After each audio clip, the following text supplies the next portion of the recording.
ಎಲ್ಲರಿಗೂ ನಮಸ್ಕಾರ. Welcome back to my channel. ಈಗ ನಾವು ಮಾಡ್ತಾ ಇರೋಂಥ ರೆಸಿಪಿ ದಾವಣಗೆರೆ ನರ್ಗೀಸ್ ಮಂಡಕ್ಕಿ. ಹೇಗೆ ಮಾಡೋದು ಅಂತ ನೋಡೋಣ ಬನ್ನಿ. ಒಂದು ಮಿಕ್ಸಿ ಜಾರಿಗೆ ಅರ್ಧ ಕಪ್ಪು ಕಡಲೆ, 1/4 ಕಪ್ಪು ಸಕ್ಕರೆ, 1/4 ಸ್ಪೂನಷ್ಟು ನಿಂಬುಪ್ಪನ್ನು ಹಾಕ್ಕೊಂಡು ನೈಸಾಗಿ ರುಬ್ಕೊಳ್ಳಿ.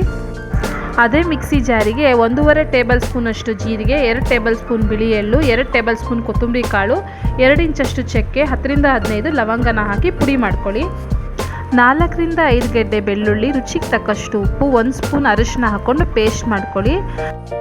ಒಂದು ಫ್ರೈ ಪ್ಯಾನಲ್ಲಿ 300 ಗ್ರಾಮಷ್ಟು ಎಣ್ಣೆಯನ್ನು ಹಾಕಿ ಅದು ಕಾದ ನಂತರ 1 ಸ್ಪೂನಷ್ಟು ಸಾಸಿವೆ, ಅದು ಚಿಟಪಟ ಅಂತ ಸಿಡಿದ ಮೇಲೆ ಅರ್ಧ ಸ್ಪೂನಷ್ಟು ಜೀರಿಗೆ ಹಾಕಿ ಕಾಯಿಸ್ಕೊಳ್ಬೇಕು.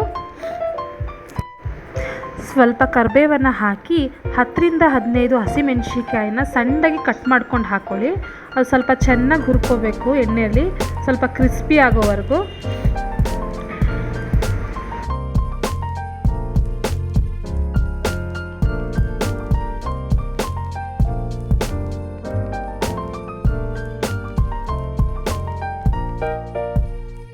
ಇದಕ್ಕೆ ಬೆಳ್ಳುಳ್ಳಿ, ಅರಿಶಿನ, ಉಪ್ಪು ಹಾಕ್ಕೊಂಡು ಪೇಸ್ಟ್ ಮಾಡ್ಕೊಂಡಿದ್ವಲ್ಲ ಅದನ್ನು ಹಾಕ್ಕೊಂಡು ಸ್ವಲ್ಪ ಎಣ್ಣೆಲಿ ಹುರ್ಕೋಬೇಕು. ಸ್ವಲ್ಪ ಹಸಿ ವಾಸನೆ ಎಲ್ಲ ಚೆನ್ನಾಗಿ ಹೋಗಬೇಕು, ಅಲ್ಲಿವರೆಗೂ ಹುರ್ಕೋಬೇಕು ಅದನ್ನ.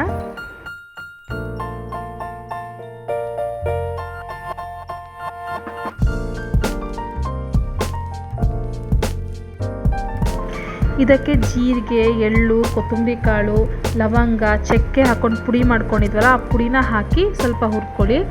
ಸ್ವಲ್ಪ ಹಸಿ ವಾಸನೆ ಹೋಗಲಿ, ಅಲ್ಲಿವರೆಗೂ ಹುರ್ಕೊಂಡು ಪಕ್ಕದಲ್ಲಿ ಇಟ್ಕೊಳ್ಳಿ.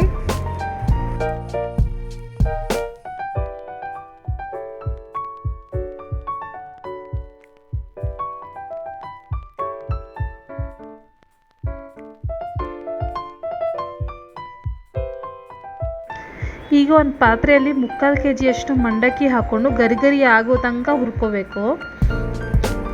ಸ್ವಲ್ಪ ಮೆತ್ತಗೇನಾದ್ರು ಸ್ವಲ್ಪ ಚೆನ್ನಾಗಿ ಹುರ್ಕೋಬೇಕು, ಗರಿ ಆಗಬೇಕು, ಅಲ್ಲಿವರೆಗೂ ಹುರ್ಕೊಳ್ಳಿ.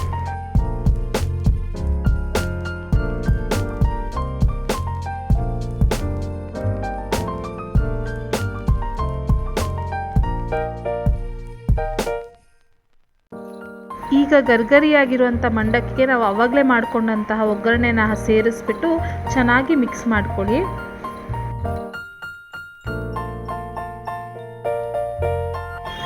ನಾವು ಕಡಲೆ, ಸಕ್ಕರೆ, ನಿಂಬುಪ್ಪನ್ನು ಹಾಕಿ ಪುಡಿ ಮಾಡ್ಕೊಂಡಿದ್ವಲ್ಲ ಆ ಪುಡಿನ ಹಾಕಿ ಚೆನ್ನಾಗಿ ಮಿಕ್ಸ್ ಮಾಡ್ಕೊಳ್ಳಿ. ಕ್ಲೀನಾಗಿ ಮಿಕ್ಸ್ ಆಗಬೇಕದು. ಈವ್ನಿಂಗ್ ಸ್ನ್ಯಾಕ್ಸ್ ಟೈಮಿಗಂತೂ ಈ ರೆಸಿಪಿ ತುಂಬ ಚೆನ್ನಾಗಿರುತ್ತೆ. ಎಲ್ಲರೂ ಒಂದ್ಸಲಿನ ಟ್ರೈ ಮಾಡಿ.